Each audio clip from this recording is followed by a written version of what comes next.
One of the many annoying things that my dad does is that he will yell at me while I'm in the shower and he'll tell me that I'm taking too long. Zork, I have been in here for like 15 minutes. Like, hold the fuck up.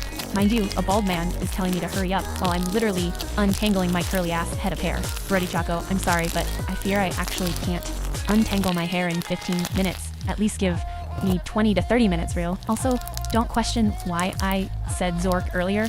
I'm addicted to saying it. Emiko is getting out of here now. Also, yes, this happened to me like an hour ago.